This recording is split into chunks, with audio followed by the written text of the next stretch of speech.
Okay, so what do you say, people, and welcome back to your favorite YouTube channel. So today, guys, like always, another weekly analysis for you. On the screen are the pairs that will be analyzed today, but make sure you do stay to the end of the video because I do have a bonus pair in store. As you can see on the screen, guys, I do have some trades to report on. A loss on Aussie dollar, a trade which I'm currently still in with Euro USD, both looking for longs, both favoring dollar weakness, which is what I've been talking about quite a lot leading up into the week and throughout the week as well. And I still do hold that bias until proven otherwise. If things change, I'll change with it, of course. But as you can see here, this is my Euro USD position. In a bit of drawdown, not moving too well, but we'll see if that continues. Hopefully, no significant gaps over the weekend, and we don't see anything too crazy from that point of view. But coming into the week, I was looking for the retest of this zone. This is what I was talking about on my last weekly analysis. If we do get a pullback into this area, we'll be looking for a retest and some longs. We did have some nice confluence here with an added trend line coming into that area there as well. Did come into a nice Fibonacci level with the high and the low. Let's make sure we can see that. There we go, coming to the 0.6 area there as well. So there was some nice confluence lining up into that area, and I do think there's a lot more upside to be had with Euro USD with this impulse here, correction. Again, let's make sure we can see that. So impulse correction, another impulse correction equaling that low, expecting another move to the upside. So that's the plan I do have at the moment for Euro USD and expecting more upside. If I touch on DXY very quickly, I'm favoring some more downside for this one as well. You can see recently some nice bearish structure, low, lower high, lower low, again coming to retest this zone here. Now I'm looking for continuation to the downside, so again still favoring DXY weakness. If you do see a big break above that area, that will probably put a pause to my bearish bias. I wouldn't necessarily favor bulls, but I would be a bit more relaxed with that bearish bias. If we do hold into this level, then I'm expecting a big decline in price back to the lows and even further as well. So the dollar weakness is still my bias going forward. So for Euro USD, actually let's go through Aussie dollar, because let me actually take a look at my other trade that I took this week as well. I will go through Aussie dollar in a bit more detail when we get to that pair, when we actually look at it for analysis for next week. But this is the trade and the retest of that high. Again, another opportunity I was talking about coming into the week. This one didn't play out. We did see a nice reaction, didn't really continue. We did see some bullish momentum, but altogether it failed and price did come a bit lower. But again, I'll speak on this opportunity in a bit more detail when we do get there, because I'm still interested in that pair. So yeah, Euro USD expecting more upside. In terms of looking for opportunities this week, in terms of going into next week, again, just looking for opportunities in this area. If I do get stopped out on this position, as long as we don't go and break through this area, I will be looking for more entries within this area here as well. 1.08808, this zone here is where I'm looking to buy, corresponding to the same zone in the DXY.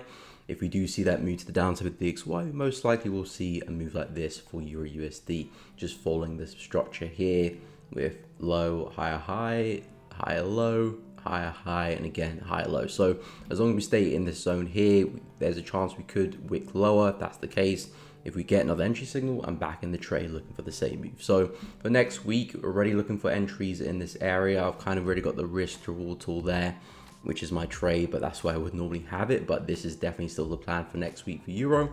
If we do hold into 1.08873 and targets back at the high there, 1.1105. So that's what we're looking at for next week for Euro USD. Okay, so over to dollar yen. So expecting some downside for this pair still. We've had a pretty aggressive move higher, but I am looking for a counter trend move. Now, I still do deem dollar yen on the higher time frames as bullish. We're still printing higher highs and higher lows. As we can see, the overall trend of the market is still pushing higher. So as a result, taking sales in these conditions will always be counter trend and always be less favored. However, based on that really strong impulse move we had to the downside not too long ago, and the fact that we are taking our time moving higher, does mean there's a good chance we'll probably see some continuation of that move. How far we would go, that'll be up to dollar yen. We could see a significant reaction and really continue. We may just come back to respect the prior low. We may even just see a move halfway down of this move here, and the market may still push up. That'll be up to you how you manage the trade. In terms of targets, I think it's just sensible. Keep it to this area here, or even better, this area here, because these are areas where if we do see a reaction you know, these where buyers are looking to take price higher, because again, this was our last significant low of the market. As you can see, the market didn't break through that, so the buyers are still winning, still holding the market bullish.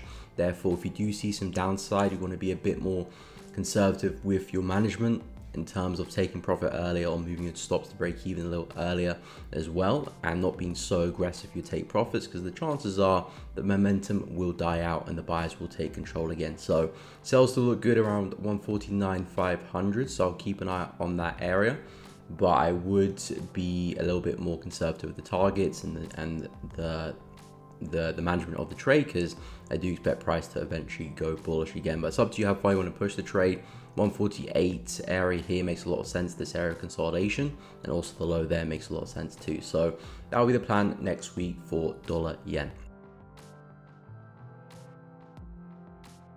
Okay, so over to dollar CAD. So dollar CAD, we have retraced into this area. This is the area I was talking about last week on my weekly analysis. Come back, retest the consolidation, and if we can hold this area, there's a good chance we could see some downside and the first lower high. So we have been slowly pushing to the upside here with very minute higher highs and higher lows, but overall the move has been quite corrective. So I do expect this bearish impulse and this just to be the correction of that bearish impulse, and then we're going to see the follow through eventually. And of course that does fit the bearish bias on the DXY as well. Bearish on dollar, we could see that drag USD CAD down as well. So I do think there's a lot of room to the downside. I've also pointed out a key level resistance up here as well, where the market may still want to have one more push up higher before we do sell off. So that is also a possibility, so do keep that in mind.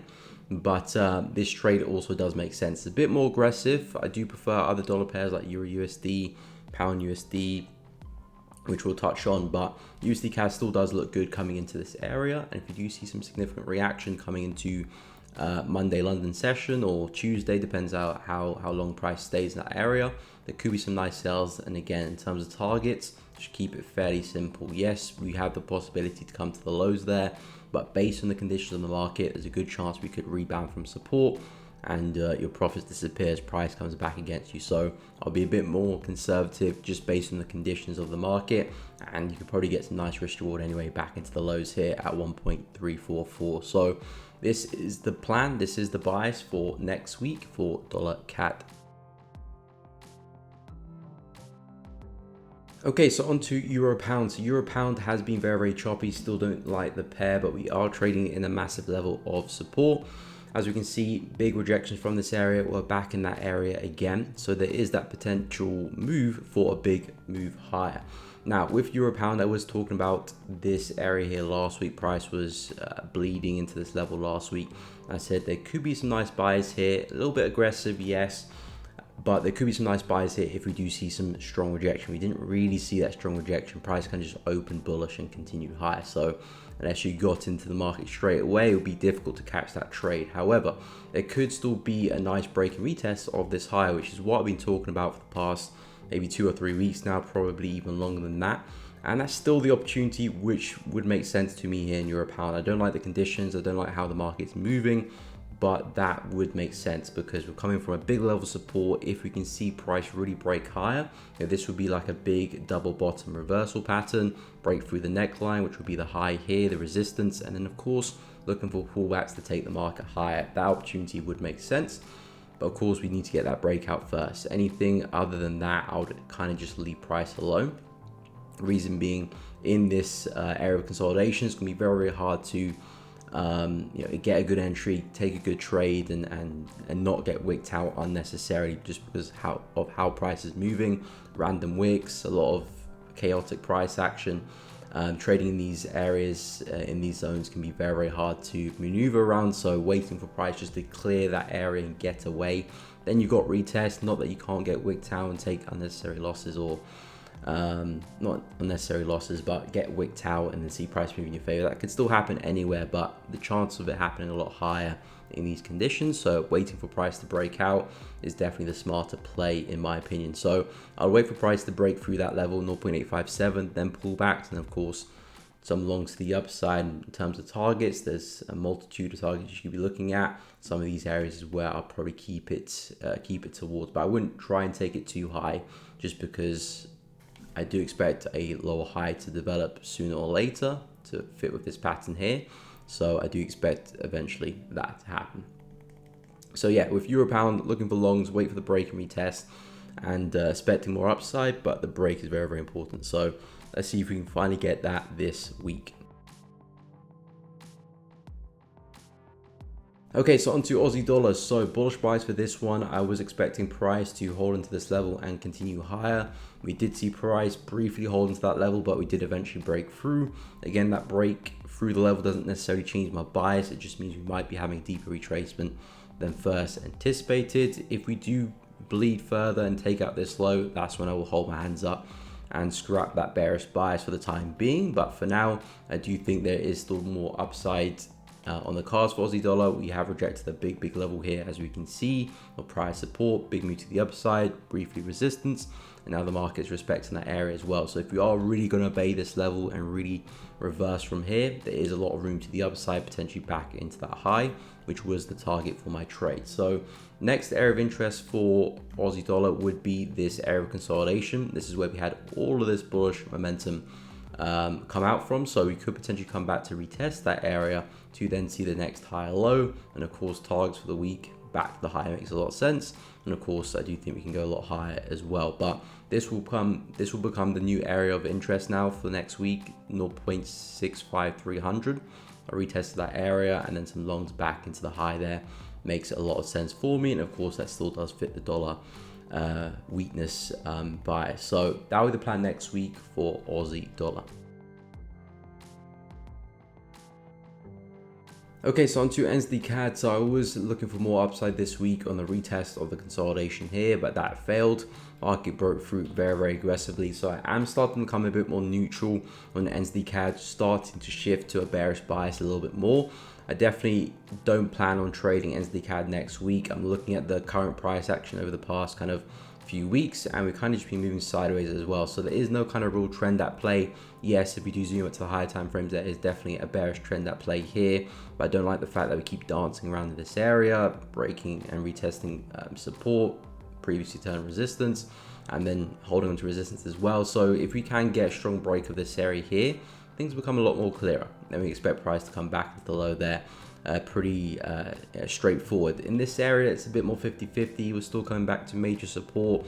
I would start to adopt a bit more of a bearish outlook in the market, since we are starting to print these lower highs here, and of course support's failing to hold, so there's a good chance we could form another lower high. But personally, I can see better opportunities in the market on different pairs, so that's where my focus will be. But if I had to trade NZD CAD, I will be looking for another lower high to continue with this structure here. Lower high, looking for another one. This was a brief area of consolidation, a lot of momentum come from that area.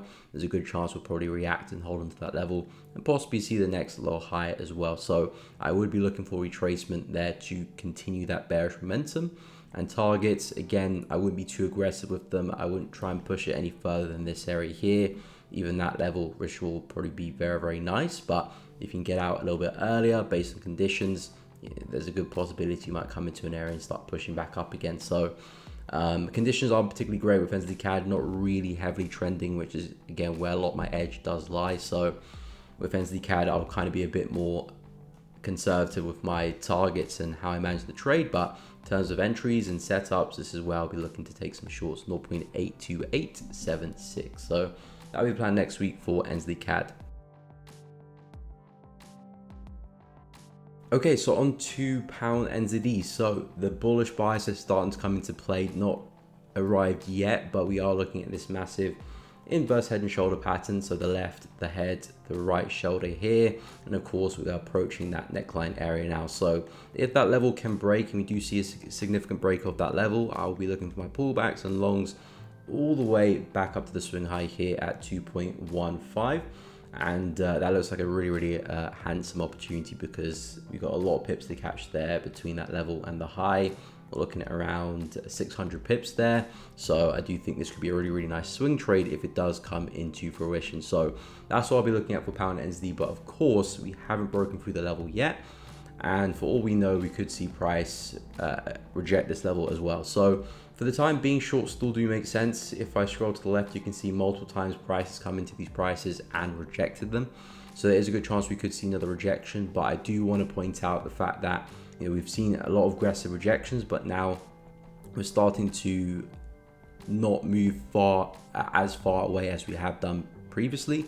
What I mean by that is when we have a level in the market, if we keep seeing price reject that level a few times and start to really pull away, but then it comes back into the level and starting to give some higher lows now, there's a sign that there's a good chance we could eventually break through, which is kind of what we're seeing now with pound NZD. We were having some really heavy rejections and really pulling away.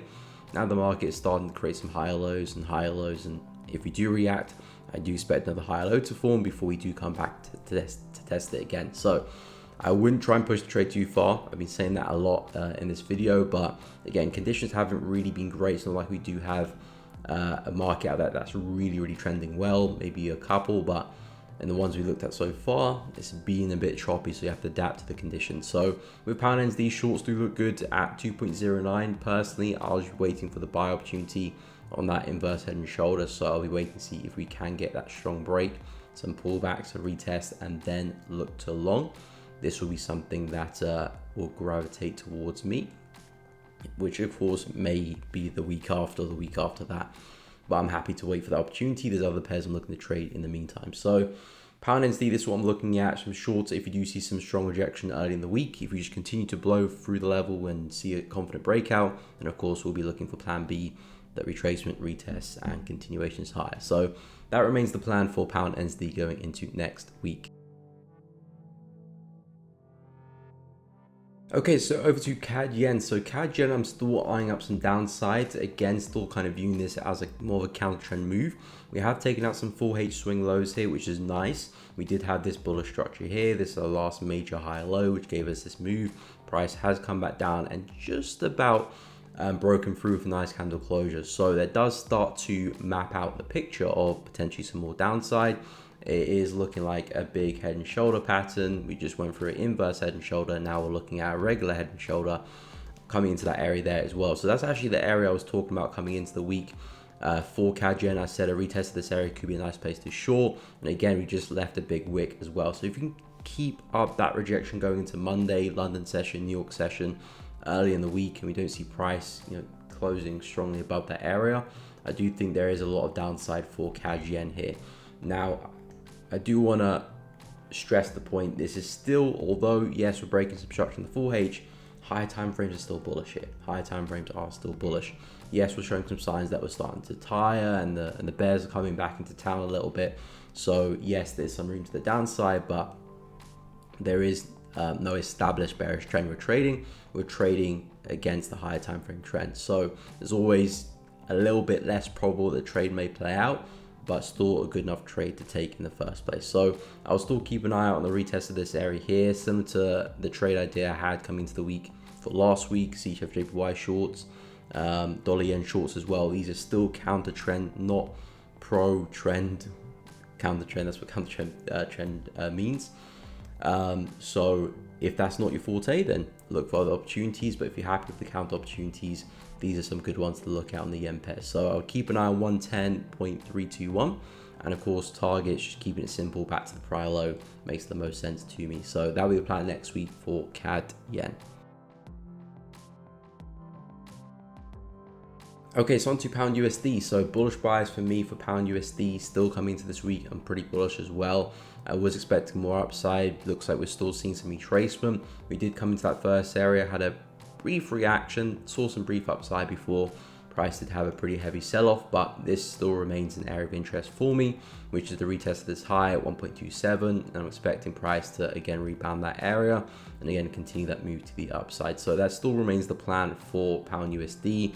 I'm going to delete this level here because we don't need it anymore, and they'll be looking at a push back into the high.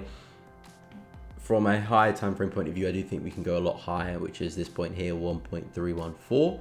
But for next week and the weekly analysis videos, we'll just talk about this high here. So we have seen price, of course, create a higher high past this point. We do have this bullish trend here, which we're looking to play with, and of course looking to catch that next higher low. There's some nice confluence in this area here, connecting the higher lows there, I think we're coming to the 0.618, just above it. So yeah, we got some really nice confidence in this area, and of course waiting for some signs of rejection before looking to long from this area here. And of course a swing back to the high, we potentially could go a lot further. So it's up to you how you want to manage your trades and how you want to manage your trades. But this is kind of the opportunity I'll be interested in next week for pound USD. Back to the swing high there at 1.288. So pound USD still expecting more upside. Of course, another dollar pair. So again, still fitting with that bearish dollar bias. Let's see if we can get some strong rejections here and get some upside next week. So let's see if we can get a push back to the highs for pound USD. Okay, over to pound CAD. So pound CAD, I was talking about the retest of this high last week, and that is still in motion. That's still the bias going to next week as well. A rebound of this level and another higher low. As you can see, we are printing higher highs and higher lows here. So again, looking to try and catch that next higher low for another move to the upside, back into the swing high. Very straightforward, looking to follow the trend here. Only thing I don't like about pound CAD is the location, is because we are very close to this major high point. This is what gave us a big sell-off, and now price trading at that area again, which again could entail another big sell-off. But until we actually break through some major structure, I won't be looking to try and jump the gun here and get the sales too early. If the market does start breaking structure to the downside and see some aggressive momentum, then we can start switching our bias to bearish and take advantage of some sales. But at the moment, still seeing higher highs and higher lows, so I do favor another push back into the level. Now, will we break through it? Possibly. Will we respect that area and come back down? Possibly as well. I do have some targets higher for pound CAD as well, which I was mentioning last week, into this area here, this wick high, and some key levels up there. But I think because the level is such a big level of resistance, play it safe back into the high makes the most sense. So that is still the plan for next week. Let's see if we can get another wick rejection coming into Monday into that area, then take some buys back up into 1.733. So that remains the plan for pound CAD going into next week. Okay, so over to pound yen. So pound yen is still not in the best location in the world for some longs. The market for me is still bullish because again, we haven't broken through any significant higher time frame structure, but I am looking for counter trend opportunities. So I have been touching upon this level here. The market seems to still be holding as support. I've been looking to see if that area can break, print another lower high in, and then take the sales after. And this is what I was mentioning last week as well. You can get a bit more of an established bearish trend here. It does look like we're starting to print that in with these lower highs here. Well, originally the higher high over there. Then we failed to create a higher high over here, giving us a lower high. Move to the downside, potentially could be placing in the lower high there as well. And this is the trade I'll be after to take some shorts, because if I do expand the daily time frame again, we are moving in this ascending channel. And if I do clone that and bring that to the upper end of the channel, you can see we are trading naturally at the upper end. So you do expect naturally the market to retrace eventually and make that move lower. And that's the move I'm looking to capitalize on. Of course, we don't necessarily have to. We could break higher and fly to the moon, but I'm not really looking to buy at these prices. I'd rather be looking for sales. So I'm waiting for a bit more of an established trend first before I do get involved. And that would look something like this: a break of the low and then the pullback. The reason why I'm not taking this short here is because number one, the trend is not really established, not seeing really aggressive momentum. And number two, we're still holding on to very key support as well, which was that resistance, which could of course send us bullish. So if price can actually break through that, that'll be a really good sign to me that, okay, daily support's failing. And now that we're getting a bit more of established trend as well. Again, my goal is never really to short the top or buy the bottom. I'm looking to try and get the chunk in the middle. So that is what I'll be after for pound yen. And a breaking retest, something like that would make a lot of sense. And targets, I probably wouldn't be too aggressive. Something like that would make a lot of sense to me. 185, 500. So that remains the plan for pound yen going into next week. Okay, so over to gold. So the only level that does still interest me for gold is this level here, 2087, which again is still very far away, but I'm still very bullish on gold. I was talking about the wick high here as a level of support we could use to long from. I still do think that is a nice area. Price is of creating support just above it. If you can tag that area, I do think that is a nice place to long from. Even this area here, brief pause in the market before we had a lot of momentum before shooting to the upside. The way I'm looking at gold right now is the market is very, very bullish. I'm looking for the market to sustain that and continue higher, as long as we don't break through any major structure or give us any strong signs of reversal, which at the moment there is nothing of that. We've had a really big move to the upside. Now we're seeing some corrective moves back down, which does tell me there's a good chance price will push back up again and likely take out that high eventually. Will it be from this area, this area, this area? I don't know. We can only judge by the price action there, and follow our plans and trade what we can see. If that means that the first level holds, then that could be an opportunity to look at on the lower time frames. This is the only area that does meet my criteria, so that's the level I'll be looking to long from. As I've been saying all week, I don't think price is going to get there before pushing bullish, so I would say lower time frames makes a bit more sense, but I would keep an eye on 21.56 and 21.36 if you are looking to long gold. Both these areas make a lot of sense and a pretty good probability as well, since there is still a lot of bullish momentum in gold at the moment. I do think it's only a matter of time before we do see the next kind of bullish phase of the market. So that's kind of my bias for gold. Of course, targets back to high. There's no targets above that. That's the all-time high. But I do expect still a lot more upside for gold. So keep an eye out on those areas. Okay, so for Bitcoin, we've created all-time highs. Market's not really looking too healthy right now. It does look like the market's starting to retrace, and we could be actually seeing a pretty big retracement for Bitcoin. I wouldn't be too surprised if we do see that happen. You can see the way the market's moving, a lot of aggressive moves to the downside, big wicks. This is not really a sign of a market that's ready to explode. Of course, it could happen, never say never, but judging on the price action, it doesn't look too healthy. I do think we're probably going to see a move down first, collect some more buyers before we do see price continue higher. And areas to look at, 62k, nice level of support. We had a really aggressive move to the downside, big wick before really rebounding to the upside. This could be a smart place to long if we can see some healthy signs of rejection down there. And same thing with this area here, really nice consolidation. Market exploded from that area, never came back for a retest. 52k is still a really nice place to long from. Just depends, will Bitcoin see that much of a retracement? Not too sure. This is also a very sensible level to look to long from as well, more realistic as well for a pullback towards, in my opinion. But for Bitcoin, everything is bullish, higher time frames are bullish, momentum is bullish, so you're only kind of looking for buys.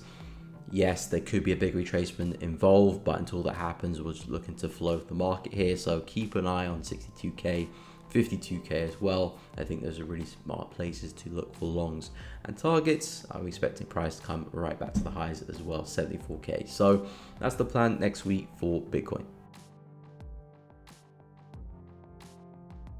And last but not least, we've got a bonus pair, which for this week is pound CHF. I'm looking for a swing to the downside. This was bonus pair a while back over here. In this area here, 1.105, I was looking for a lower high to form here and a move down. Never happened. The market did break structure and move higher, but I'm looking for the same move just after a more prolonged retracement and a bigger swing high involved. I'm looking at these major swing points here.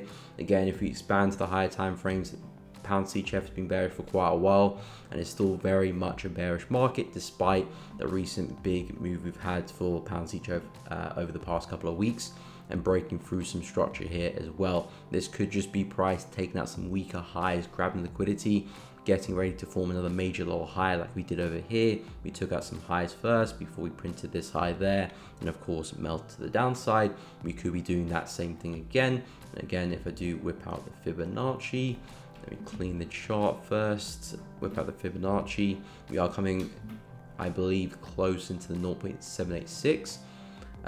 Yeah, not too far away from that area there as well, and we do have some trendline confidence there too. So I do think as long as we don't go and see a massive move like this, as long as we stay corrective, I do think we'll see the market eventually roll over to the downside and give us some really nice swings to take advantage of. So I am getting ready for some shorts for pound CHF. We could either look take an aggressive trade, which would be right back at the high there if the market was to stab one more time higher, give that double top and then sell off. This is definitely a more aggressive trade, not really a trade that I'm looking at. at the moment in time, but definitely an opportunity to keep an eye out for. More conservative trade would be waiting for the market to form that double top and then break structure, and then try and catch it on the retest somewhere and take some sells. This way, at least the trend is a bit more, the bearish trend is more established because we're actually breaking structure, and the buyers are definitely running out some steam. So it makes a little bit more sense to wait for these opportunities if you want to play the conservative route. Of course, not all the time we do see pullbacks, and sometimes, well, most of the time, if you do enter before that, you will get a much better risk reward as well. So there's pros and cons for both ideas, but if you want to play the more conservative route, waiting for the break and retest, which is something I'll be looking to do, looks like a good opportunity there for pound CHF, and we're coming into some really nice areas on the higher time frames. There's still a little bit room to the upside if you do want to tag that trend line and then 0.786. So do be prepared for that, but once we do break structure, that's the time I'm looking to get into my trade. So this remains a really good opportunity I'll be keeping a close eye on for next week. And that does, guys, bring us to the end of the weekly analysis. If you have found it useful, please be sure to drop a like, subscribe to the channel if you haven't done so already, and make sure you do hit the bell so you don't miss out on any streams or uploads in the future. Thanks so much for watching. Drop a comment down below any pairs you're looking at for next week. Have a great weekend, and I'll catch you all in the next one.